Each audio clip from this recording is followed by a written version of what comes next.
Hey, it's Michael, and this is the Kintsugi Podcast. I'll be back in a minute with this week's conversation about resilience. But first, if you wish to create a better life and have a better career, then please visit michaelobrienshift.com and download your free workbook on how to create a better life. In it, you'll discover ways to find more energy for the things and the people who matter most to you, so you can create a better tomorrow.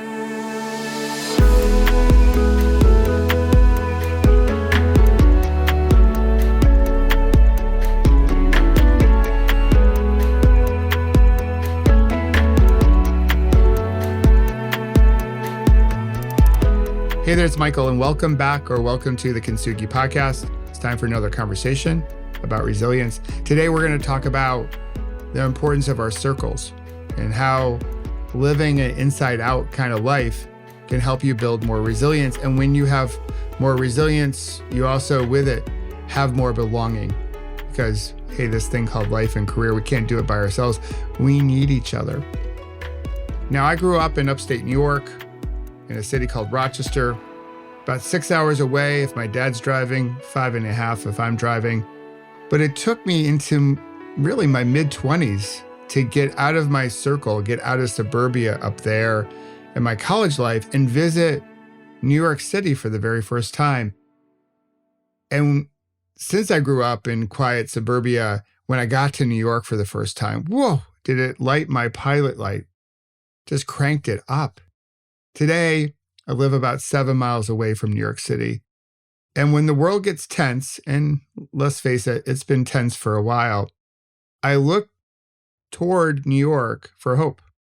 Now, albeit, it has plenty of issues. We're not going to go into all of them today.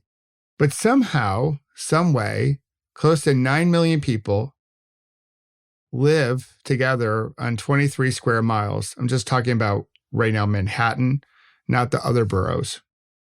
And they live together in relative peace and connectiveness. It's pretty cool. Even though they believe different things, they pray to different gods, they love different people, and they just feel differently. We've gone through this whole pandemic as a shared experience, but everyone there has experienced it somewhat differently. But still, they live in relative peace. It gives me hope. I like to think of New York, I like to think of this country not as this great American melting pot that we've learned when we were in grammar school or through Schoolhouse Rocks, but rather as one big salad. You know, it's all a bunch of people living with different cultures, but living in harmony. It's like arugula and heirloom tomatoes and organic carrots and a little avo in one massive salad. And I say all those things because New York, well, it's a very bougie salad because New York, one of its issues is it can be very bougie, and the income inequality there is one of its problems that it has to address. But again, back to my main point, somehow, some way, all those people looking at the world completely differently, feeling differently about the world. As you've heard me say countless times, how we see the world shapes how we feel about it. How we feel about it, those emotions shape our action as we step into the world. Somehow, some way, they live in relative peace and connectedness. So yesterday was an emotional day for us. We moved our oldest into New York City. Thanks to some pandemic pricing, she and her high school BFF now have their first professional life apartment in the city. It's a 6th-floor walk-up. So in addition to the rent payment, they also get a gym membership climbing those stairs and down those stairs. So they will be in shape before their lease is out. And she grew up only 7 miles away from the city, so she knows her way around. But I really do hope that she uses it as a moment to travel further outside of her circle, something that her dad really didn't get to experience when he was growing up.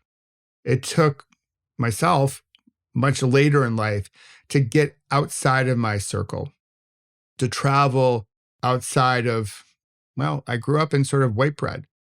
to learn about diverse cultures and different ways of life. There's a quote I love from Pema Chodron. It goes like this: "We stand in the center of our own circle, and everything we see, hear, and think forms the mandala of our life." And when I go back to how I was living life early in my career, when I was about her age, or maybe a few years younger than that, I had no concept of what Pema shares in this quote. In fact, mindfulness and meditation was something that I thought was really woo-woo, that hippies did, or people from California who ate grape nuts did.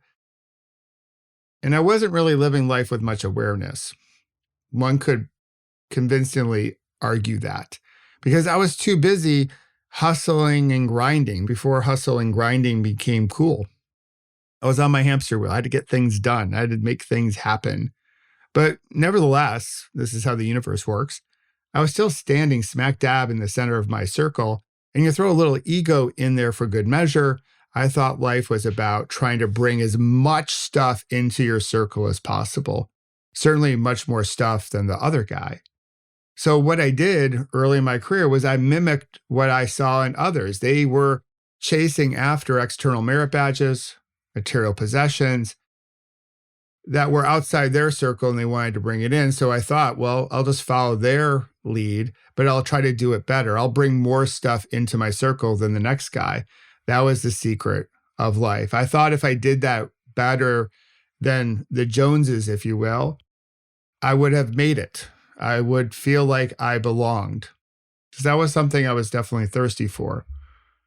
I thought also it would make me happy, but most of those things never did make me happy. What I've come to realize over time is that back then I was just chasing happiness. I was living life from the outside in.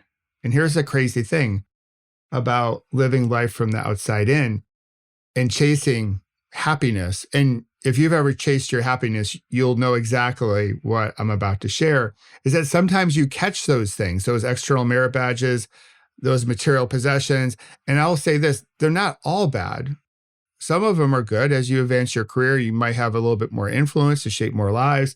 But I was doing it from an outside in perspective, not a healthy inside out perspective. So you do catch those things. And when you do, it feels good. You get a little dopamine hit and you're like, whoo, that feels pretty good. I want a little bit more of that juice. So instead of having a moment where you pause, breathe, and reflect, maybe a moment of gratitude, you go back to chasing. You get back on that hamster wheel. And then eventually you fall into a trap, because all that chasing is exhausting. You feel overwhelmed. You get burnt out. And I felt that. Now, luckily, I had my accident, and that was one major pause button for me to shift or reset the way I was doing my life. But for a lot of folks, they don't have that moment just yet. I really did think back then I had to do more to be more in order to feel like I belonged, in order for me to have permission to be happy. So recently, around this topic of outside in, I was talking to Sebony Selassie from the 10% Happier podcast. Her book, You Belong, is fantastic. It's awesome sauce, as I would say. And her book is the feature book in our Leadership Academy, the Paceline Leadership Academy. As we dive into diversity, equity, and inclusion this month, as we in concert celebrate Black History Month. And she'll also be an episode of the Kintsugi Podcast as we get later in the month of February. So she shared a different kind of outside in perspective, and it relates back to diversity and inclusion, or as she would say, belonging. She likes to help people visualize themselves in the center of the circle, namely white folk like me, and then draw a whole bunch of other circles on the outside of your circle. So you're in the center, and everyone outside in those circles are folks from previously or currently marginalized groups, or in a lot of ways, dehumanized groups, like people of color, LGBTQ folks, all those folks outside the circle. And here's the thing with a lot of corporations, their current diversity, equity, and inclusion efforts are focused in on bringing those outside circles into the inner circle. And we do a lot of different things to make that happen. We check our bias, we do unconscious bias training, we set up diverse interview panels. There's a whole list of things that folks are doing, and it is making some progress. I don't want to say it's all bad. It's certainly not making progress as fast as we need to make progress. But it's all around outside in type of thinking. And some people do come in and we're like, oh, wow, those people came in, and we prematurely give ourselves high fives thinking that we've made it. Like we're done. We're not done. The road toward the right level of diversity, equity, inclusion is a long road to travel. I like to think, because it's reality, that we have many more miles to pedal together on this. But this way of approaching diversity, equity, and inclusion, again, not bad, but it's just one way. It's just another form of outside-in thinking, much like how I was doing it, a little bit different, but how I was doing it in the early part of my career. I was thinking outside in as well. I thought it would help me feel like I belonged. I thought it would help me make myself happy, but it doesn't create the same sense of belonging that we really do need, that strength of belonging that we need in a strong Peloton so we can create a better normal. A much better approach, and this is what I discovered along the way through my recovery, and my mentors, Tammy and David, will definitely echo this. A better approach is inside out. So yes, it's true that we need to remove barriers, check our bias, do that and a whole bunch more to help the outside come in. But it's also essential, ever so vital, for those who live in the inside circle, which happens to be mainly white males, if I'm going to make a broad brush statement, to travel outside of their own circle in order to create more belonging. We have to travel outside. It's akin to the leader, and I'll use a male leader who says he has an open door policy, but expects everyone to walk through his door. His door only has one direction, for the folks to walk in and land on his turf. But he never walks through his own door to meet people where they're at on their turf. Now, I learned the importance of this from a gentleman. His name is Bill Sheldon.